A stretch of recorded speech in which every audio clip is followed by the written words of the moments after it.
Apa kamu lakukan ini pada kami, Nak? Sakit sekali rasanya di sini. Ayah mohon, jugurlah. Assalamualaikum warahmatullahi wabarakatuh. Selamat datang kembali di channel YouTube Dunia Beda, tempat di mana takdir bisa berbalik dalam sekejap mata. Namaku Humaira. Di mata dunia, aku adalah simbol kesucian. Putri seorang ustadz besar yang dijaga ketat seperti permata di dalam kotak kaca. Tapi, tahukah kalian betapa menyakitkannya dipaksa menjadi sempurna demi ego orang lain? Kisah ini bukan tentang pernikahan impian bak negeri dongeng yang sering kalian tonton. Ini adalah tentang hari di mana aku memilih menjadi pendosa di mata manusia, demi menyelamatkan jiwaku yang sekarat. Bersiaplah, karena apa yang akan aku lakukan di pelaminan nanti, akan membuat jantung kalian berhenti berdetak dan mungkin akan mengubah cara pandang kalian tentang kepatuhan selamanya. Namun sebelumnya bagi yang beragama Islam saya sarankan untuk menuliskan sholawat Nabi Muhammad agar kelak sholawat ini menjadi saksi untuk mendapat syafaat di akhirat. Like dan subscribe ke channel ini sangat membantu menambah wawasan dan membantu kami membuat cerita baru yang menghibur. Cermin besar dengan bingkai kayu jati di kamarku ini sudah menjadi saksi bisu. Saksi dari ribuan kali aku mematut diri, memastikan tidak ada sehelai rambut pun yang keluar dari balik kain hijabku. Memastikan senyumku terlihat tulus, memastikan mataku tidak menyiratkan pemberontakan yang membara di dalam dada. Namaku Humaira. Di luar sana, di hamparan tanah Tasikmalaya yang sejuk dan religius ini, orang-orang memanggilku dengan sebutan Ning Aira. Sebuah gelar yang terdengar indah dan mulia. Namun bagiku, itu adalah rantai besi yang mengikat leherku sejak aku lahir ke dunia ini. Ayahmu adalah Ustadz Zakaria. Tidak ada satupun warga di kecamatan ini yang tidak menunduk hormat jika berpapasan dengannya. Beliau bukan sekadar tokoh agama biasa. Beliau adalah paku bumi bagi masyarakat di sini. Tutur katanya lembut, ilmunya luas, dan kedermawanannya tidak perlu diragukan lagi. Jika ayahmu adalah tokoh antagonis yang jahat dan kasar, mungkin akan lebih mudah bagiku untuk membencinya. Mungkin akan lebih mudah bagiku untuk lari dari rumah ini sejak dulu tanpa menoleh ke belakang. Tapi masalahnya, ayah adalah orang baik. Sangat baik. Dan kebaikan itulah yang menjadi penjara paling mengerikan buatku. Bagaimana mungkin kamu bisa melukai hati seseorang yang setiap malam terbangun untuk mendoakan keselamatanmu? Bagaimana mungkin kamu bisa membentak seseorang yang bekerja keras memeras keringat memastikan kamu tumbuh tanpa kekurangan sedikit pun? Rasa bersalah. Itulah senjata ayahmu yang paling mematikan, meskipun beliau tidak pernah menyadarinya secara langsung. Semua malapetaka batin ini bermula dari sore yang mendung di beranda belakang rumah kami yang menghadap ke kolam ikan koi. Suara gemericik air dan lantunan ayat suci dari masjid pesantren di seberang rumah terdengar syahdu menenangkan hati. Namun, sore itu, udara terasa lebih dingin menusuk tulang dari biasanya. Ayah memintaku duduk di kursi rotan. Di hadapannya, tersaji teh hangat dan pisang goreng kesukaannya yang masih mengepul. Tapi wajah ayah terlihat tegang. Kerutan di dahinya tampak lebih dalam dari biasanya. Beliau menatapku dengan tatapan yang sulit kuartikan. Ada kasih sayang yang besar di sana, tapi ada juga kepasrahan yang berat seolah sedang memikul beban gunung. "Aira, anakku," ucap ayah pelan. Suaranya bergetar sedikit. "Usiamu sudah genap 22 tahun. Sudah waktunya ayah menunaikan kewajiban terakhir ayah kepadamu." Jantungku berhenti berdetak sesaat. Darahku terasa surut dari wajah. Aku tahu betul arah pembicaraan ini. Sejak kecil, desas-desus itu sudah sering kudengar dari para santriwati yang berbisik-bisik atau tetangga yang suka bergosip di tukang sayur. Tentang sebuah janji keramat. Tentang perjodohan. Tapi selama ini aku selalu menepisnya. Aku pikir, zaman sudah berubah. Aku pikir, ayah yang berpikiran maju dan moderat akan membiarkanku memilih jalan hidupku sendiri. Ternyata aku salah besar. Kamu tahu siapa Kiai Hasan, sahabat ayah yang tinggal di kaki Gunung Galunggung itu, kan? Tanya ayah memastikan. Aku mengangguk kaku. Leherku terasa kaku sulit digerakkan. Tentu saja aku tahu. Kiai Hasan adalah sahabat seperjuangan ayah saat mereka masih muda, saat sama-sama menimba ilmu di pesantren tua di Jawa Timur. Konon, Kiai Hasan pernah menyelamatkan nyawa ayah saat mereka terjebak banjir bandang puluhan tahun lalu. Sebuah hutang nyawa yang tidak akan pernah bisa dibayar dengan uang sebanyak apapun. Anak laki-lakinya, Ilham, baru saja pulang dari Kairo. Lanjut ayah. Dia pemuda yang soleh. Hafal Al-Quran, santun, dan nasabnya jelas bibit bebet bobotnya. Ayah dan Kiai Hasan sudah berjanji sejak kalian masih di dalam kandungan ibu masing-masing. Jika anak kami laki-laki dan perempuan, kami akan besanan untuk mempererat tali silaturahmi. Ini janji di hadapan Allah, Aira. Janji yang harus ditepati sebelum mata ayah tertutup selamanya ditimbun tanah merah. Duniaku rasanya runtuh saat itu juga. Janji di hadapan Allah. Kalimat itu seperti palu godam yang menghantam kepalaku hingga remuk. Siapa yang berani melawan janji yang membawa nama Tuhan? Siapa aku yang kerdil ini berani menentangnya? Tapi, bukankah ini hidupku? Bukankah aku yang akan menjalani hari-hari, tidur, bangun, dan menua bersama laki-laki itu? Kenapa aku dijadikan bayaran atas hutang budi masa lalu yang bahkan aku tidak terlibat di dalamnya? Tapi, yah, aku mencoba memberanikan diri. Suaraku tercekat di tenggorokan.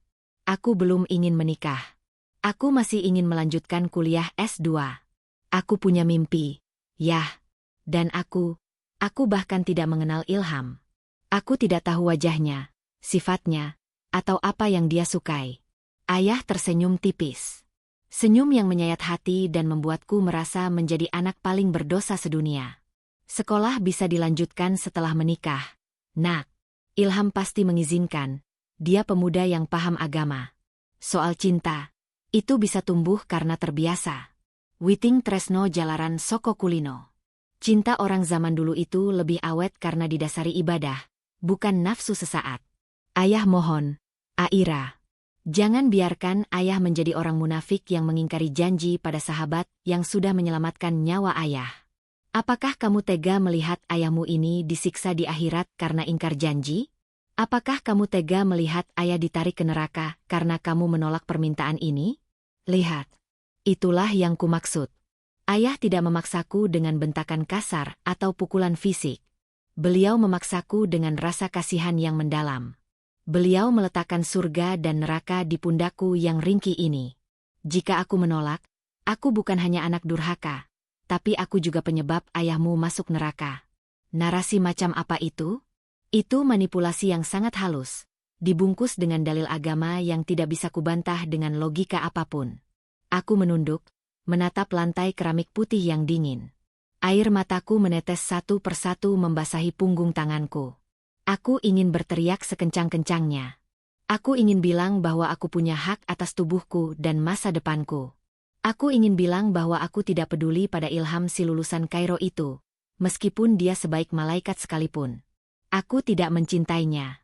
Hatiku masih kosong, dan aku ingin mengisinya dengan pilihanku sendiri. Baik, yah, jawabku akhirnya. Suaraku terdengar asing di telingaku sendiri. Seperti suara robot yang sudah diprogram tanpa perasaan. Aira ikut kata ayah. Alhamdulillah, seru ayah. Wajahnya yang tadi tegang langsung berubah cerah bercahaya. Beliau memelukku erat sekali.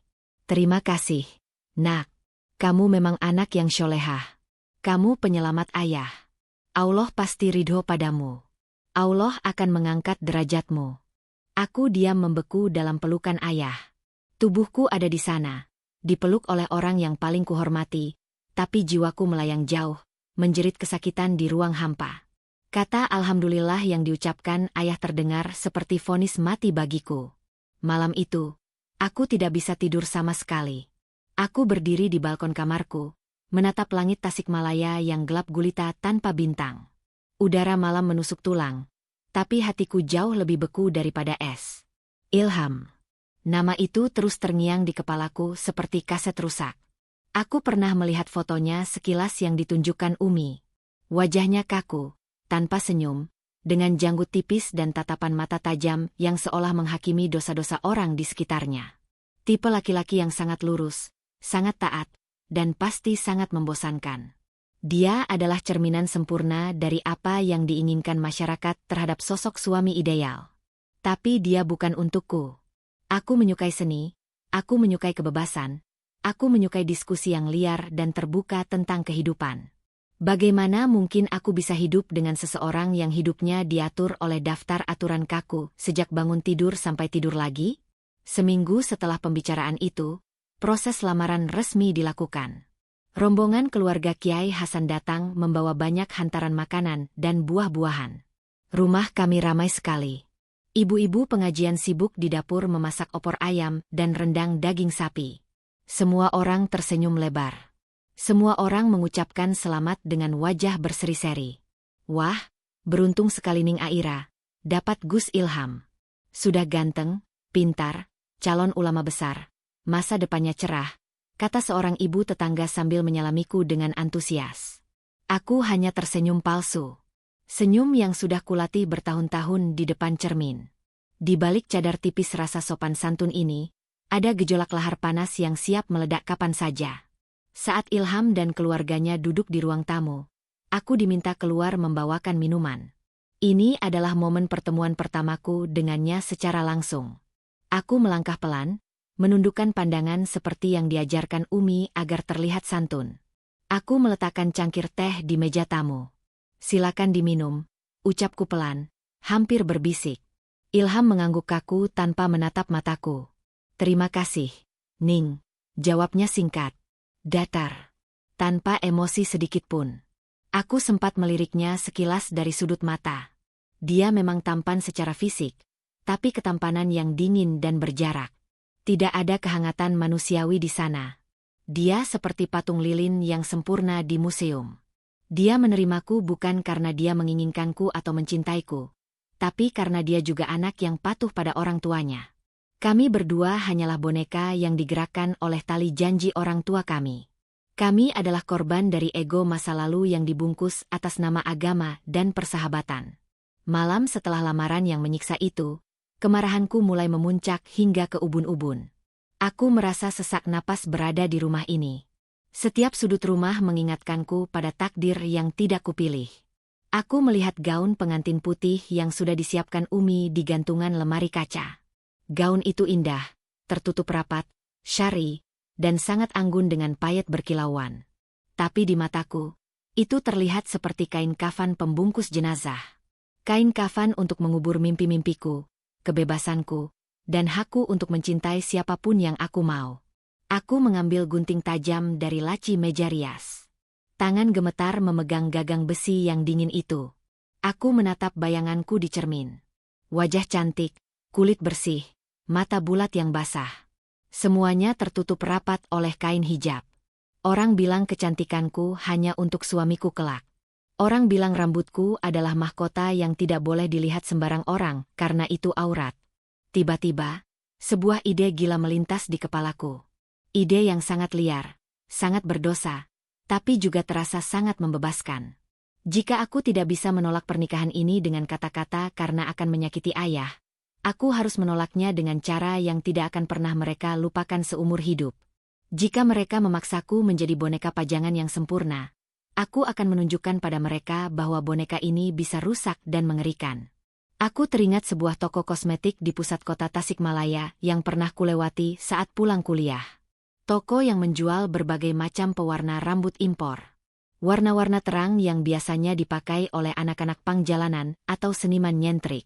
Warna yang dianggap haram dan tidak pantas bagi seorang putri kiai terhormat. Merah. Warna darah. Warna api yang membakar.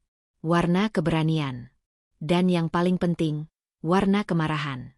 Aku meletakkan gunting itu kembali ke meja dengan denting keras. Tidak. Aku tidak akan menyakiti diriku sendiri dengan melukai fisik. Itu tindakan bodoh. Aku akan menyakiti harga diri mereka. Aku akan menghancurkan citra sempurna yang selama ini mereka bangun susah payah bertahun-tahun. Ayah, batinku berbisik dengan penuh dendam. Ayah bilang ini demi kehormatan keluarga? Ayah bilang ini demi janji suci persahabatan? Tunggu saja tanggal mainnya. Di hari di mana semua mata tertuju padaku, di hari di mana ayah merasa paling bangga menjadi wali nikah, aku akan memberikan hadiah yang paling mengejutkan yang pernah ada dalam sejarah keluarga kita. Aku meraih ponselku, membuka aplikasi belanja online, mencari sesuatu yang akan menjadi senjata rahasiaku. Tapi kemudian aku sadar, Paket yang datang ke rumah pasti akan diperiksa oleh santri penjaga gerbang atau Umi yang selalu ingin tahu. Aku tidak bisa mengambil risiko ketahuan sebelum waktunya. Aku harus membelinya sendiri, diam-diam, tanpa jejak. Besok, aku ada jadwal mengajar TPA di desa sebelah. Aku bisa beralasan mampir ke toko buku untuk mencari referensi. Jantungku berdegup kencang sekali, seakan mau lompat dari dada. Bukan karena takut ketahuan, tapi karena rasa gembira yang aneh dan liar. Adrenalin. Rasa memiliki kendali atas hidupku sendiri, meskipun hanya sedikit dan lewat cara yang salah. Malam itu, untuk pertama kalinya setelah sekian lama menangis, aku tersenyum di depan cermin. Tapi itu bukan senyum manis Ning Aira yang syolehah. Itu adalah senyum seringai seseorang yang sedang merencanakan sebuah pertunjukan besar. Pertunjukan yang akan mengubah sejarah keluarga Ustadz Zakaria dan membuat geger satu kota Tasikmalaya. Di luar jendela, hujan mulai turun deras membasahi tanah Priangan Timur. Langit menangis dengan suara gemuruh petir, seolah tahu badai apa yang akan segera datang menghantam rumah yang tenang ini. Dan badai itu bernama Humaira. Pagi itu, matahari di Tasikmalaya bersinar terik, seolah ingin membakar keraguanku. Dengan alasan ingin membeli kitab tafsir baru di toko buku agung dekat Masjid Agung Tasikmalaya, aku berhasil keluar dari rumah tanpa pengawalan ketat. Biasanya, Umi akan menyuruh salah satu santriwati untuk menemaniku, tapi kali ini aku bersikeras ingin pergi sendiri. Alasanku sederhana, aku ingin mencari angin segar sebelum dipingit total menjelang hari pernikahan. Umi, dengan segala kepolosannya, mengizinkan. Beliau tidak tahu bahwa anak gadisnya sedang berjalan menuju jurang pemberontakan. Aku menaiki angkot 03 berwarna biru telur asin. Duduk di pojok, aku menundukkan kepala, menyembunyikan wajah di balik masker kain. Jantungku berpacu lebih cepat daripada roda angkot yang melaju di jalanan aspal yang berlubang. Setiap kali ada penumpang naik, aku menahan napas, takut ada yang mengenaliku. Takut ada yang menyapa, "Assalamualaikum Ning Aira." Jika itu terjadi, tamatlah riwayatku. Misi rahasiaku bisa gagal total. Sesampainya di pusat kota, aku tidak pergi ke toko buku. Langkah kakiku berbelok tajam menuju sebuah toko kosmetik besar yang terjepit di antara deretan toko kain di Jalan Hazrat Mustafa. Toko itu ramai oleh perempuan-perempuan muda yang tertawa lepas. Rambut mereka dicat warna-warni, wajah mereka penuh riasan modern. Aku merasa seperti alien yang tersesat di planet lain.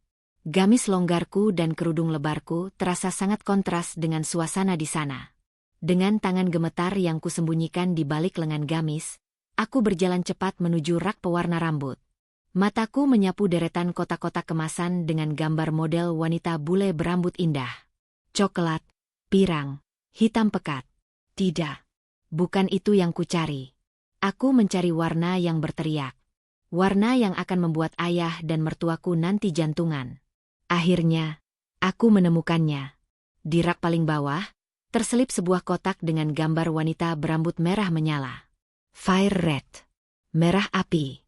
Warnanya begitu intens, seakan kotak itu sendiri terasa panas saat disentuh. Tanpa berpikir dua kali, aku menyambar dua kotak sekaligus. Aku juga mengambil satu set peralatan cat rambut, mangkuk plastik, sisir kuas, dan sarung tangan karet. Di kasir, mbak penjaga menatapku dengan tatapan aneh. Dia memindai penampilanku dari ujung kepala sampai ujung kaki. Mungkin dia bingung, untuk apa seorang wanita dengan penampilan syari sepertiku membeli cat rambut warna merah setan seperti ini? Apakah untuk suaminya? Atau dia pikir aku salah ambil? Ini warnanya merah terang loh. Teh, yakin mau yang ini? Tanyanya memastikan. Aku mengangguk cepat, tidak berani mengeluarkan suara, takut suaraku dikenali. Aku menyerahkan uang pas dan buru-buru memasukkan barang haram itu ke dalam tas tote bag kain yang kubawa. Begitu keluar dari toko, aku merasa seperti baru saja merampok bank. Keringat dingin mengalir di punggungku. Ada rasa takut yang mencekam, tapi anehnya, ada rasa puas yang meletup-letup di dada. Aku baru saja mengambil keputusan pertamaku sendiri. Keputusan yang tidak melibatkan ayah, Umi, atau Ilham. Perjalanan pulang terasa sangat lama. Sepanjang jalan, aku memeluk tasku erat-erat. Di dalam tas itu ada bom waktu yang akan kuledakkan nanti. Malam harinya, rumah sudah sepi. Ayah sedang mengisi pengajian di luar kota, dan Umi sudah terlelap setelah seharian mengurus catering untuk acara pernikahan. Ini adalah kesempatanku. Aku mengunci pintu kamar rapat-rapat. Kubenamkan kunci itu di saku gamis tidurku. Jendela kututup gordennya sampai tidak ada celah cahaya sedikit pun yang bisa mengintip keluar. Aku masuk ke kamar mandi dalam kamarku. Tangan gemetar saat membuka segel kotak pewarna rambut itu. Bau amonia yang tajam langsung menusuk hidung, membuat mataku sedikit berair. Bau bahan kimia ini sangat asing di kamar anak ustadz yang biasanya wangi minyak kasturi atau buhur gaharu. Tapi malam ini, bau ini adalah bau kebebasan. Aku melepas hijabku. Rambut hitam legamku terurai panjang sampai punggung. Rambut yang selama ini dirawat Umi dengan minyak kemiri dan lidah buaya. Rambut yang kata ayah adalah mahkota yang harus dijaga kesuciannya. Maafkan Aira.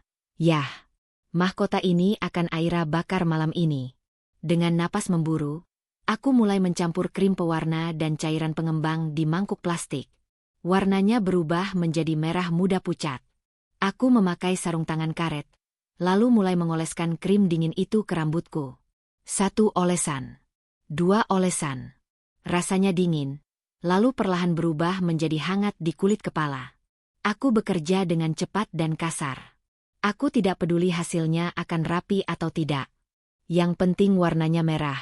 Aku ingin setiap helai rambut hitam yang patuh ini mati, digantikan oleh rambut merah yang membangkang. Saat menunggu proses pewarnaan selama 45 menit, aku duduk di lantai kamar mandi yang dingin. Aku menatap pantulanku di cermin wastafel. Wajahku pucat, krim merah melumuri kepalaku seperti darah yang membeku. Aku terlihat mengerikan. Aku terlihat seperti orang gila. Apakah aku gila? Mungkin. Tapi jika menjadi waras artinya harus hidup dalam kepura-puraan seumur hidup, maka biarlah aku menjadi gila malam ini. Aku membayangkan wajah Ilham saat dia melihat ini nanti. Laki-laki lulusan Kairo itu pasti akan syok berat. Dia mengharapkan istri solehah yang lembut, yang akan mencium tangannya dengan takzim. Dan dia akan mendapatkan monster berambut merah. Mungkin dia akan langsung menceraikanku di tempat. Dan jika itu terjadi, bukankah itu yang kumau? Kebebasan. Waktu berlalu. Tiba saatnya membilas. Aku menyalakan keran shower. Air dingin mengguyur kepalaku. Dan pemandangan itu terjadi. Air yang mengalir ke lantai kamar mandi berubah warna menjadi merah pekat. Merah darah. Lantai kamar mandi yang putih bersih kini dialiri sungai kecil berwarna merah yang berputar-putar menuju lubang pembuangan. Visual itu begitu kuat menghantam mentalku. Seolah-olah aku sedang membuang darah kepatuhanku. Seolah-olah aku sedang membunuh Ning Aira yang lama. Aku menggosok rambutku dengan kasar, memastikan semua sisa krim hilang. Handuk putih yang kupakai untuk mengeringkan rambut pun ternoda bercak-bercak merah. Aku tidak peduli. Saat rambutku setengah kering, aku kembali menatap cermin. Napasku sempat tercekat. Rambut hitamku sudah hilang. Kini, di kepalaku, tumbuh rambut berwarna merah menyala. Warnanya tidak rata, ada bagian yang lebih terang, ada yang agak gelap, tapi secara keseluruhan, itu adalah merah yang sangat mencolok.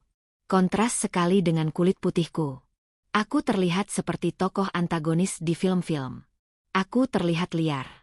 Aku terlihat, bukan diriku. Aku menyentuh rambut merah itu. Kasar. Kering akibat bahan kimia. Tidak ada lagi rambut lembut yang dibanggakan Umi. Tapi saat aku menyisirnya dengan jari, aku merasakan desiran aneh di dada. Perasaan memiliki kendali. Ini kepalaku. Ini rambutku. Dan aku berhak melakukan apapun yang aku mau. Cepat-cepat aku memakai ciput ninja berwarna hitam, menutupi seluruh rambut merahku rapat-rapat, lalu memakai kerudung instan. Aku harus berlatih menyembunyikannya. Tidak boleh ada satu helai pun yang keluar sebelum waktunya.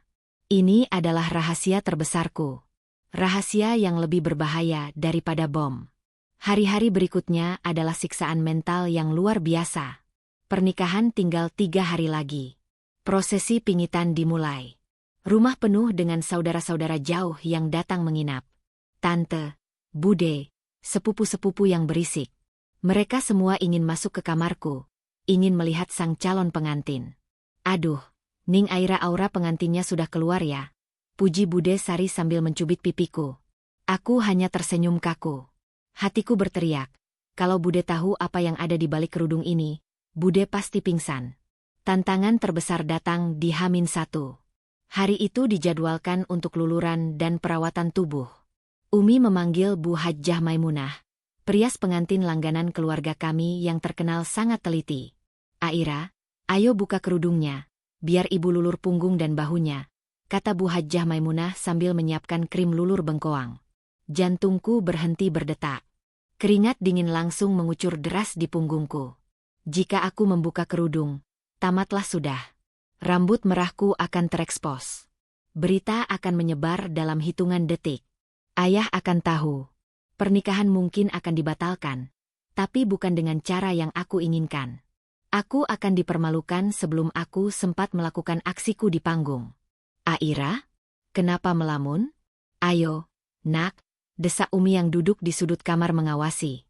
Aku harus berpikir cepat. Otakku berputar keras mencari alasan yang masuk akal, alasan yang tidak akan memancing curiga, alasan yang religius. Maaf, Bu Hajjah, Umi, kataku dengan suara yang kubuat selembut mungkin, padahal tanganku meremas kain gamis dengan kuat. Aira. Aira sedang ada nazar. Nazar? Tanya Umi dan Bu Hajjah bersamaan. Iya, jawabku mantap, mencoba meyakinkan mereka dengan tatapan mata yang sayu. Aira bernazar, selama masa pingitan sampai akad nikah selesai, Aira tidak ingin ada sehelai rambut pun yang terlihat oleh siapapun, kecuali diri Aira sendiri saat mandi. Aira ingin menjaga kesucian diri Aira benar-benar tertutup sampai sah menjadi istri Mas Ilham. Jadi, mohon maaf, Aira akan luluran sendiri saja di kamar mandi, dan Aira tidak akan melepas ciput ini. Hening sejenak. Aku menahan napas, berdoa dalam hati semoga kebohongan atas nama agama ini berhasil. Rasanya berdosa sekali menggunakan kata nazar untuk menutupi kebohongan, tapi aku sudah kepalang basah. Masya Allah, seru Bu Hajjah Maimunah dengan mata berkaca-kaca. Umi, lihat anakmu ini. Sholehah sekali. Jarang ada calon pengantin zaman sekarang yang menjaga auratnya seketat ini. Ya sudah, kalau itu nazarmu, ibu tidak berani melanggar. Silakan luluran sendiri di kamar mandi ya, Neng. Ibu siapkan bahannya saja. Umi tersenyum bangga, lalu mengelus kepalaku yang tertutup ciput rapat. Di balik ciput itu, rambut merahku terasa gatal, seolah menertawakan kemunafikan ini. Umi bangga padamu, nak, bisik Umi. Aku merasa mual. Mual karena pujian itu. Mereka memuji kesyolehan palsu, sementara di balik kain ini aku menyembunyikan simbol pembangkangan terbesar. Aku membawa mangkuk lulur ke kamar mandi, mengunci pintu, dan menangis tanpa suara di bawah guyuran shower. Air mataku bercampur dengan rasa takut dan rasa bersalah yang semakin menggulung. Malam terakhir sebelum akad nikah. Suara takbir berkumandang samar dari kejauhan karena besok bertepatan dengan hari besar Islam. Tapi di rumahku, kesibukan tak kunjung reda. Dekorasi pelaminan sudah terpasang megah di halaman pesantren. Bunga melati dan sedap malam menebarkan wangi yang memabukkan sekaligus mencekik. Aku duduk di tepi kasur, menatap gaun pengantin putih bersih yang tergantung gagah di lemari. Besok adalah hari penghakiman itu. Ilham, calon suamiku, mengirim pesan singkat lewat WhatsApp. Pesan pertama dan terakhir sebelum kami resmi menikah. Assalamualaikum, Ning. Semoga besok dilancarkan. Istirahat yang cukup. Saya harap bisa menjadi imam yang baik untukmu. Aku membaca pesan itu berulang kali. Kalimatnya kaku, formal, tapi sopan. Tidak ada yang salah dengan Ilham. Dia orang baik. Dan besok, aku akan menghancurkan hatinya di depan ratusan orang. Aku akan mempermalukan keluarganya dan keluarga kami. Aku membalas pesan itu dalam hati. Maafkan aku, Ilham. Kamu menikahi bom waktu, bukan wanita. Malam itu aku tidak bisa tidur sedetik pun. Setiap kali memejamkan mata, aku melihat bayangan ayah memegang dada dan jatuh pingsan saat melihat rambut merahku. Aku melihat Umi menjerit histeris. Aku melihat tatapan jijik dari para tamu undangan. Ketakutan itu nyata. Sangat nyata. Tapi rasa sakit karena dipaksa menjadi orang lain jauh lebih menyiksa. Aku meraba kepalaku yang masih tertutup ciput tidur. Rambut merah ini sudah siap. Panggung sandiwara sudah siap. Besok, saat kata sah bergema, aku akan mengakhiri sandiwara Ning Aira si anak penurut. Besok, dunia akan melihat siapa Humaira yang sebenarnya. Langit timur mulai semburat jingga. Azan subuh berkumandang, memanggil jiwa-jiwa yang beriman untuk bersujud. Bagi orang lain, ini adalah panggilan kemenangan. Bagiku, ini adalah lonceng dimulainya perang. Hari pernikahan telah tiba. Matahari Tasikmalaya pagi ini terasa enggan menampakkan diri, seolah ia pun tahu ada sandiwara besar yang akan digelar dan ia malu untuk menyaksikannya. Kabut tipis masih menyelimuti kaki Gunung Galunggung yang terlihat samar dari jendela kamarku. Suara ayam berkokok bersahutan dengan suara kesibukan di dapur umum pesantren. Bunyi piring beradu, suara sreg-sreg sapu lidi di halaman, dan gelak tawa para santri yang sedang memasang janur kuning. Bagi mereka, ini adalah pesta rakyat. Bagi aku, ini adalah prosesi menuju tiang gantungan. Aku sudah bangun sejak pukul 3 pagi. Bukan untuk sholat tahajud seperti yang biasa kulakukan dulu dengan ikhlas, melainkan karena mataku memang tidak bisa terpejam barang sedetik pun. Sepanjang malam aku hanya duduk mematung di tepi ranjang, meraba kepalaku yang terbungkus ciput ketat. Di baliknya, rambut merah itu terasa panas, seolah membakar kulit kepalaku. Rahasia ini semakin lama semakin berat kupikul sendirian. Pukul 6 pagi, pintu kamarku diketuk. Jantungku melonjak kaget. Assalamualaikum, Ning Aira. Ini Bu Hajjah Maimunah. Suara lembut sang perias terdengar dari balik pintu. Waalaikumsalam. Masuk saja, Bu. Jawabku dengan suara serak. Pintu terbuka. Bu Hajjah masuk dengan senyum lebar. Diikuti 2 asistennya yang membawa kotak-kotak besar berisi peralatan rias. Mereka meletakkan gaun pengantin putih bersih itu di atas kasur. Gaun yang indah, dengan taburan payet mutiara di bagian dada dan renda Prancis di bagian bawahnya. Umi memesannya khusus dari butik di Bandung. Harganya pasti mahal sekali. Sayang sekali, gaun semahal itu akan dipakai oleh pengantin palsu. Ayo Neng, kita mulai riasnya. Waktunya mepet. Akad nikah jam 9 teng, kata Bu Hajjah sambil menepuk kursi di depan meja rias. Aku duduk menurut. Di depan cermin, aku melihat wajahku yang pucat pasi seperti mayat. Lingkaran hitam di bawah mataku terlihat jelas. Wah, Ning Aira kurang tidur ya? Wajar sih, namanya juga mau jadi istri orang. Pasti deg-degan, komentar salah satu asisten sambil terkekeh. Bu Hajjah mulai membersihkan wajahku. Tangannya dingin menyentuh kulit pipiku. Aku membiarkan mereka bekerja. Foundation tebal mulai menutupi wajah asliku. Bedak tabur, pensil alis, perona pipi. Sedikit demi sedikit, wajah pucat dan lelah itu hilang, berganti dengan wajah boneka porselen yang cantik jelita. Cantik, tapi kosong. Mataku menatap lurus ke depan, tapi pandanganku hampa. Nah, sekarang bagian kerudung, kata Bu Hajjah sambil meraih ciput ninja di kepalaku. Ini ciputnya dilepas dulu ya Neng. Diganti sama ciput pengantin yang ada payetnya. Tangan Bu Hajjah sudah menyentuh ujung ciputku. Alarm bahaya di kepalaku meraung kencang. Refleks, aku menepis tangannya dengan kasar. Jangan. Bentakku keras. Suasana kamar mendadak hening. Bu Hajjah dan asistennya terlonjak kaget. Mereka saling berpandangan bingung. Aku sendiri kaget dengan reaksiku. Napasku memburu. Maaf, Bu, kataku cepat, mencoba mengendalikan nada suaraku yang gemetar. Maksud Aira, ingat nazar Aira kan, Bu? Aira tidak mau melepas ciput ini sampai nanti di kamar pengantin. Aira akan pakai ciput pengantinnya ditumpuk di luar ciput ini saja. Bu Hajjah menghela napas panjang. Wajahnya tampak sedikit tersinggung tapi beliau berusaha memaklumi. Aduh, Neng. Kalau ditumpuk nanti jadi tebal, bentuk kepalanya jadi kurang bagus. Nanti sanggulnya susah diatur. Tolonglah, Bu, aku memohon, kali ini dengan air mata yang benar-benar menggenang. Demi ketenangan hati Aira. Aira mohon jangan paksa Aira melanggar nazar. Melihat calon pengantin yang hampir menangis, hati Bu Hajjah luluh juga. Ya sudah, ya sudah. Jangan nangis, nanti maskaranya luntur. Kita tumpuk saja ya. Tapi Neng Aira janji jangan banyak gerak kepalanya. Soalnya ini nanti banyak jarum pentulnya biar tidak geser. Alhamdulillah. Aku menghembuskan napas lega. Satu krisis terlewati. Bu Hajjah mulai memasangkan kerudung putih satin di atas ciput hitamku. Dia menusukkan jarum pentul dengan hati-hati. Rasanya seperti sedang merakit bom. Satu gerakan salah, rahasia merahku bisa terekspos. Aku duduk diam, kaku seperti patung batu, membiarkan kepalaku dihias dengan melati ronce yang wanginya menusuk hidung. 1 jam kemudian, aku sudah berdiri lengkap dengan busana pengantin. Di cermin, aku melihat sosok bidadari. Gaun putih membalut tubuhku dengan sempurna.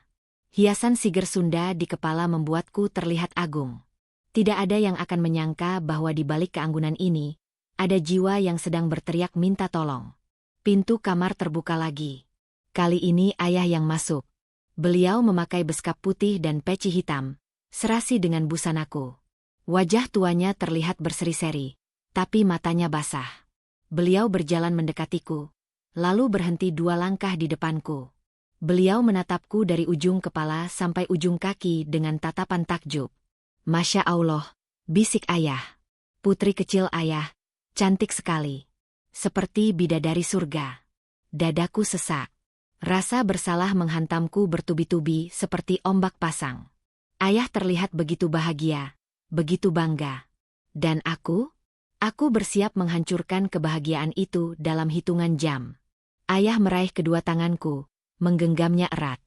Tangan ayah terasa kasar tapi hangat. Tangan inilah yang membesarkanku, yang menyuapiku saat kecil, yang membimbingku belajar mengaji. Aira, kata ayah dengan suara bergetar. Maafkan ayah kalau selama ini ayah keras padamu.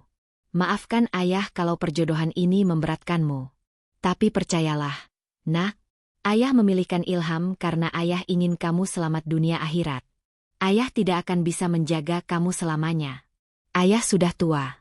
Ayah butuh pengganti yang bisa menuntun kamu ke surga. Dan ayah yakin, Ilham orangnya. Air mata menetes di pipiku, merusak sedikit bedak tebal itu. Bukan air mata haru. Yah, ini air mata kepedihan. Ini air mata penyesalan karena aku tidak punya keberanian untuk jujur sejak awal. Jangan menangis, nanti cantiknya hilang, kata ayah sambil menghapus air mataku dengan ibu jarinya. Senyum dong. Hari ini hari bahagia. Ustadz Zakaria mau mantu. 1 Tasikmalaya ikut mendoakan kamu. Aku memaksakan sebuah senyum. Senyum paling palsu yang pernah kuberikan seumur hidupku. Iya, yah. Aira. Aira sayang ayah. Ayah mencium keningku, tepat di atas hiasan siger yang dingin. Ayo, rombongan pengantin pria sudah datang. Suara rebana sudah terdengar. Kita keluar sekarang. Kami berjalan keluar kamar. Begitu pintu terbuka, suara riuh rendah langsung menyerbu telingaku. Ratusan tamu sudah memadati halaman rumah dan area masjid. Tenda-tenda dekorasi berwarna putih dan emas berdiri megah. Suara sholawat Nabi yang diiringi tabuhan rebana menggema di udara, membuat suasana terasa sangat sakral dan magis. Assalamualaikum, ya Habibi. Lantunan sholawat itu biasanya membuat hatiku tenang. Tapi hari ini, rasanya seperti musik pengiring menuju medan perang. Aku berjalan digandeng ayah dan Umi di sisi kiri kanan. Semua mata tertuju padaku. Ibu-ibu berbisik kagum, para santriwati menatap iri, bapak-bapak mengangguk hormat. Mereka melihat Ning Aira yang sempurna. Mereka tidak melihat Humaira yang sedang menggenggam erat kain gaunnya karena ketakutan. Kami tiba di area akad nikah. Meja panjang dengan taplak putih sudah disiapkan di tengah ruangan masjid yang terbuka. Di sana, duduklah seorang laki-laki. Ilham. Dia memakai jas putih dan peci putih. Dia duduk menunduk, bibirnya komat kamit, mungkin sedang berzikir untuk menenangkan diri. Saat aku mendekat, dia mengangkat wajahnya. Dek. Untuk pertama kalinya, aku melihat matanya dengan jelas. Mata itu tidak sedingin saat pertemuan pertama kami.